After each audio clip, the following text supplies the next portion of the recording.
다시 한번 거친 파도와 맞설 새로운 용기를 주시겠습니까? 어제는 5월 광주항쟁 42주년을 보냈습니다. 오늘 5월 19일 6.1 지방선거 법정 선거운동이 시작된 날입니다. 어젯밤 차량 지하철 기지를 들렸습니다. 우리 시민의 발을 책임지는 지하철 공사 노조 동지들과 함께 차량 점검을 했습니다. 오세훈 시장 들어와서 박원순 시장 때 차량 기지에 안전 점검을 하던 모든 부서들을 정규직화로 통합시켰는데 하나하나 외주화를 하고 있다 그럽니다. 경영 개선, 적자 해소라는 미문화에 1000명이 넘는 인원들을 감축시키고 위험을 외주화시키고 있습니다.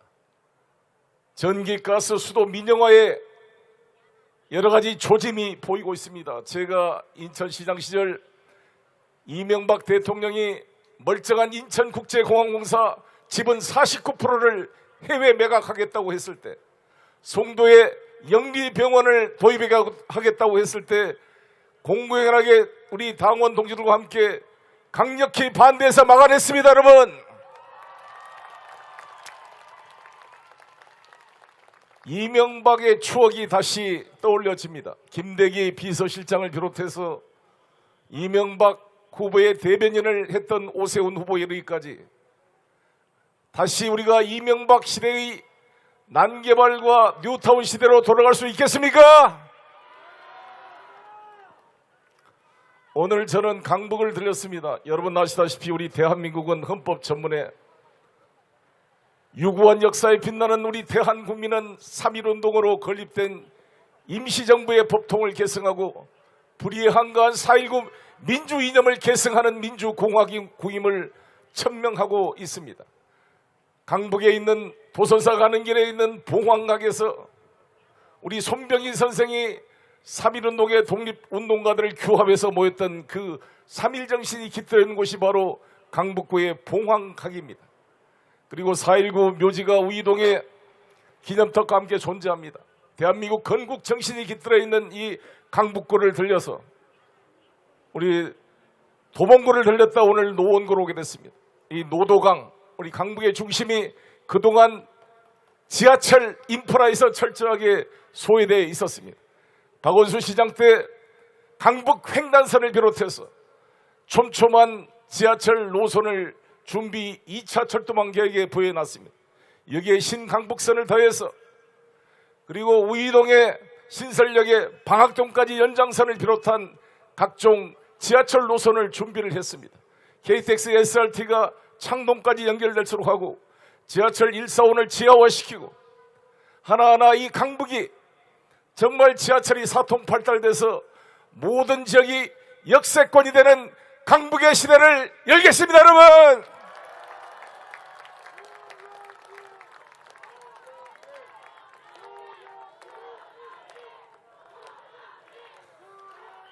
부동산 문제에 대해서 저희가 미흡했습니다. 반성했습니다. 두 번의 서울 시민의 매서운 회초리를 맞았습니다. 그래서 저희들이 새롭게 민주당 박홍근 원내대표 함께 상의해서 변화하고 있습니다. 종부세 1인 1주택 과세 기준을 9억에서 11억으로 올린 것과 발맞추어서 두 채를 갖는 사람에게 종부세가 6억 이상 중과되는 것은 똑똑한 한 채에 비해서 형평성에 어긋나기 때문에 두 채 종부세 역시도 11억 기준으로 옮기도록 제가 제안을 했고 박홍근 원내대표와 우리 의원들께서 당론으로 수용해 주셨습니다. 감사합니다. 재산세의 급격한 인상을 막기 위해 인상폭을 130에서 110%로 제한을 했고 오는 8월에 되면 임대차 3법에 따른 계약갱신권 2년 기간이 종료가 8월에 됩니다.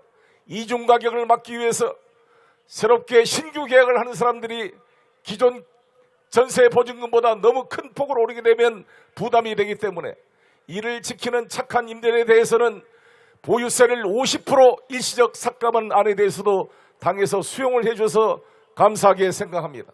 보완해 나가겠습니다. 저는 이 부동산 문제에 대해서 법륜스님이 이렇게 저에게 말씀을 주셨습니다. 넘어진 곳에서 일어서라. 부동산 문제 해결하겠습니다. 세금은 적절하게 깎고 조절하고 공급은 확대하고 금융은 지원하겠습니다. 우리 상계동 지역은 35년이 된 노후 아파트가 많습니다.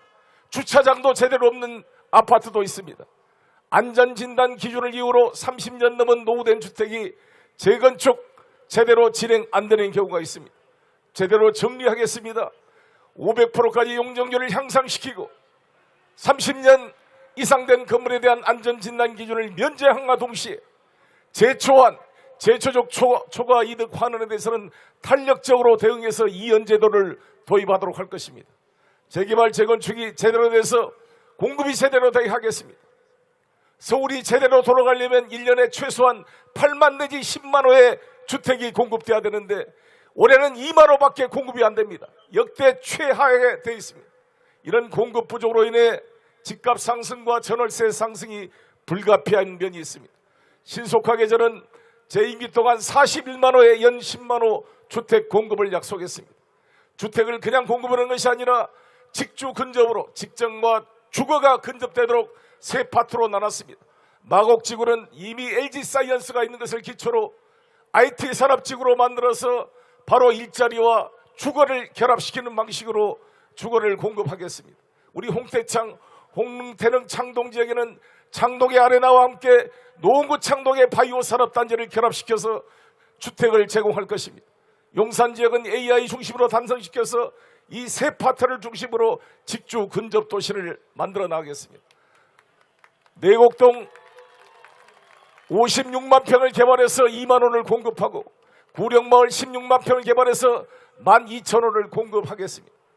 그런데 이렇게 제가 공급 이야기를 하니까 오세훈 후보가 자기하고 다를 바 없다 그랬는데 근본적으로 오세훈 후보와 저 송영길의 주택 공급 정책의 핵심적 차이는 임차인과 임대 상인이 쫓겨나지 않고 100% 재정착하는 재개발, 재건축을 하겠습니다.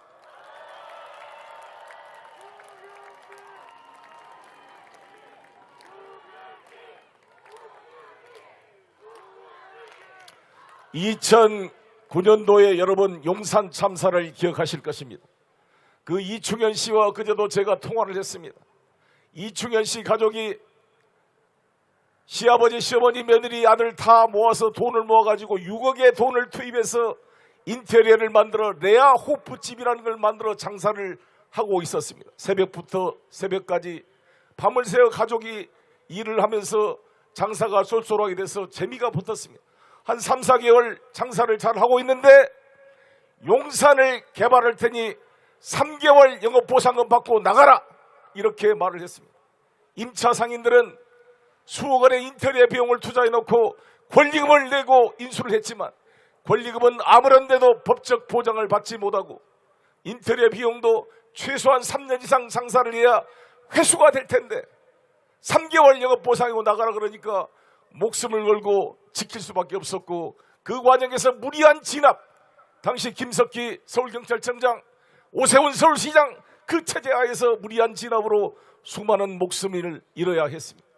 안타까운 비극이었습니다. 이것을 어떻게 해결할 것입니까? 지금 오세훈 시장, 오세훈 후보 세운상가를 밀어붙이고 녹지로 개발하겠다 그럽니다. 제가 세운상가 상인들을 만나봤습니다.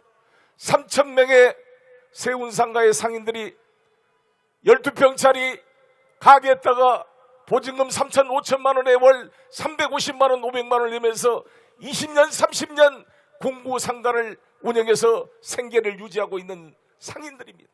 이 사람들 쫓아내면 갈 데가 어디 있습니까? 이명박 대통령 시절 청계천 상가를 철거하고 가든파이브라는 것을 송파에 2조 원을 투입해서 만들어 상인들을 옮기려 했지만 실패했습니다. 저 송영길은 이런 식으로 절대 재개발하지 않을 것입니다.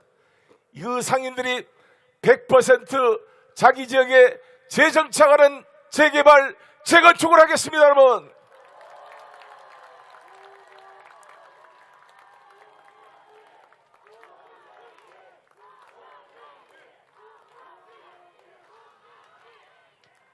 아무리 공급을 하더라도 돈이 없으면 그림의 떡입니다. 그래서 우리 서울의 임대주택 집 없는 사람 비율이 전국 평균보다 10%가 높습니다. 54%가 무주택자, 집을 가진 사람은 44%입니다. 이유는 뭐냐? 서울의 집값이 비싸기 때문에. LTV 50, 60을 70, 80으로 풀어주더라도 9억 이상 되는 허그 주택도시공사가 중도금 보증을 해주지 않기 때문에 현금이 없으면 그림의 떡입니다. 우리 서민들과 청년들한테는 아무리 주택 공급이 되더라도 그것을 살 현금이 없는 이상 현금 부자들이 줍줍해서 다 가져가기 때문에 주택 보유율이 전국에서 최하가 바로 서울인 것입니다. 이걸 어떻게 해결할 것입니까? 저는 누구나 보증 누구나 집 시스템으로 집값의 10%만 있으면 낮은 가격으로 10년 동안 살다가 10년 후에 최초의 분양가격으로 자기 집을 살 수 있는 희망의 사다리를 만들겠습니다.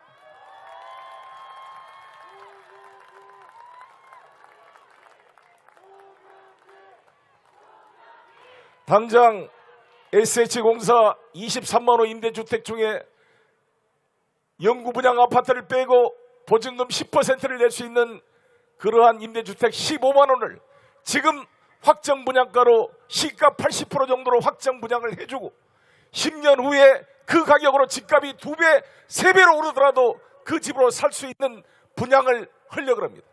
그렇게 되면 이분들은 10년 후에 이 가격으로 집을 살 수 있다는 목표를 가지고 저금을 하고 대출을 하고 준비해서 10년 후에 자기 집을 살 수 있는 희망이 만들어지는 것입니다. 왜 우리 청년들이 희망이 없습니까?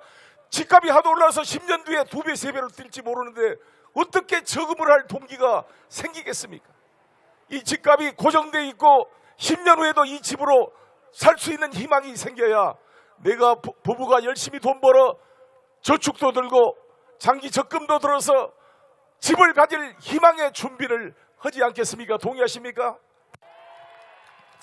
우리 청년들이 서울에 집을 갈 수 있는 희망을 하나하나 만들어 보겠습니다.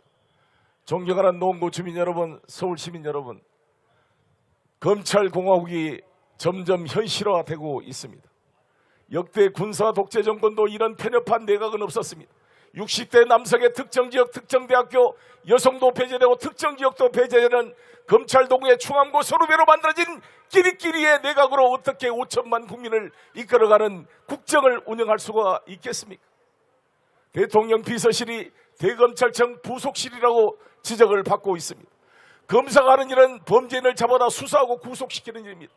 국가 업무 중에 검사가 하는 일은 1%도 안 된다고 김종인 위원장이 지적한 바 있습니다. 여러분, 정치, 경제, 사회, 문화, 외교, 국방, 통일, 종교, 체육, 검사가 어떻게 이것을 다 알 수가 있겠습니까, 여러분? 맞습니까? 걱정이 됩니다. 사람은 생긴 대로 논다고 아무리 미사욕을 하더라도 집권하면 자기가 하고 싶은 것도 하게 돼 있습니다. 박근혜 대통령 후보 시절에 김종인 위원장을 영입해서 경제민주화, 좌클릭 진보 정책을 표방했지만 당선되자마자 경제민주화는 지워버리고 김종인 위원장은 팽당했습니다. 오로지 자신의 아버지를 미화시키기 위한 5.18, 5.16 쿠데타를 미화시키기 위한 국정교과서에 올인함으로써 국정이 실패로 가게 되었습니다. 윤석열 당선자, 지금 고금리에, 고물가에, 고환율에 삼고의 삼각파도가 대한민국 경제를 덮치고 있습니다. 우크라이나 전쟁 사태로 철근값이 오르고 시멘트값이 오르고 중대재해처벌법 통과로 공사기간이 늘어서 아파트 건설 단가는 오르고 있고 지금 시공사들이 원래 계약으로 아파트를 질 수가 없다 그래서 싸우고 있습니다. 강동구 둔촌동 아파트 재건축이 그래서 한 달째 중단되고 있습니다. 이러한 상황에 이러한 경제 문제, 민생 문제를 부여안고 밤을 새워도 시원치 않을 판인데 오로지 검사들을 데려다가 이재명 후보 관련 압수수색 정치 보복을 준비하고 있습니다. 안타까운 일입니다. 평소에 윤석열 후보가 가장 중요하게 생각했던 풍수질이나 이런 어떤 무속 같은 그런 힘에 의존한 것에 의해서 모든 국민이 반대하는데 수많은 국민이 반대하는데 청와대 집무실을 무리하게 용산으로 옮겨서 용산 시민의 교통 불편은 물론이고 고도 제한, 항공 제한, 통신 제한으로 수많은 서울의 도시계획을 근본적으로 뒤틀리게 만들고 있습니다. 이럴진데 서울을 지키는 서울시장은 당연히 서울 시민의 재산권을 지키고 서울 시민의 교통권과 통행권과 이를 위해서 대통령한테 이 문제 제기를 해야 될진데 오세훈 시장은 오히려 용산 시대가 열렸다고 용비어천가를 부르고 있습니다. 존경하는 노원구 주민 여러분, 서울 시민 여러분, 과연 서울시장을 어떤 사람을 선택해야 되겠습니까?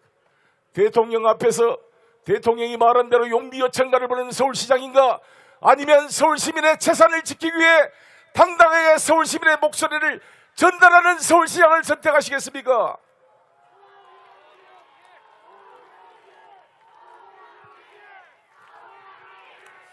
감사합니다. 열심히 하겠습니다. 제가 여러 가지로 부족하지만 여기에 있는 모든 우리 의원님들을 모시고 또 565명의 구청장, 시의원, 구의원 후보들이 나왔습니다. 정말 일 잘하는 우리 노원구의 오승록 구청장 후보의 재선에 도전하고 있습니다. 함께 힘을 모아서 교두보를 만듭시다. 민주주의의 교두보를 만듭시다. 윤석열 정권이 브레이크 없는 자동차가 돼서 사고가 나지 않도록 브레이크를 달고 이 국정이 실패하지 않도록 예방주사와 백신을 놓을 수 있는 국무회의에 유일하게 출석해서 발언권을 행사할 수 있는 서울시장을 대통령 앞에서 용비어천가를 부를 시장을 보낼 것이 아니라 제대로 된 민심을 전달할 수 있는 시장, 국민을 통합시킬 수 있는 시장, 저 송영길을 보내주신다면 제가 열심히 서울 1000만 시민을 대변하겠습니다.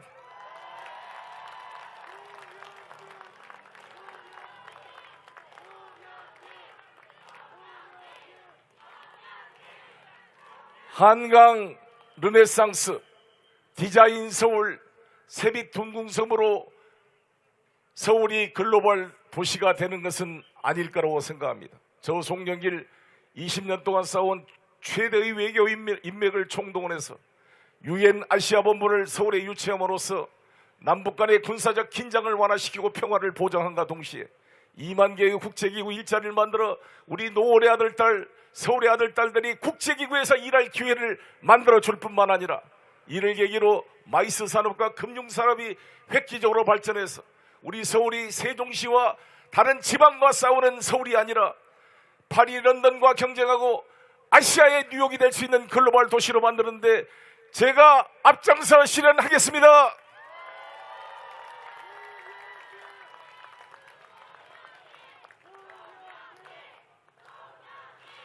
감사합니다. 고맙습니다. 여기 저를 지지 연설해 주신 우원식, 우상호 의원, 그리고 박홍근 원내대표, 또 이 지역의 고용진 의원님, 김성환 의원님 다들 감사합니다. 장경태 의원님 도와주신 분들 감사드립니다. 제가 부족하지만 온몸을 다해서 뛰겠습니다. 여러분 투표하면 이깁니다. 여론조사 좀 20% 진다니까 좀 힘 빠졌죠? 오늘 이러신 분 보니까 11%로 좁혀졌더라고요. 11%로. 여러분 오세훈 후보가 작년 보궐선거에 얻은 표가 279만 표입니다. 아십니까? 그런데 올해 3월 9일 날 이재명 후보가 얻은 표가 294만 표입니다. 15만 표를 더 많이 얻었습니다.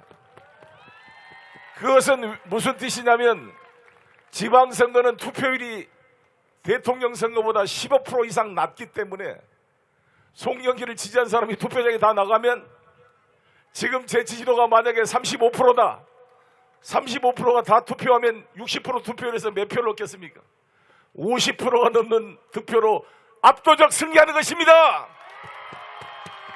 투표하면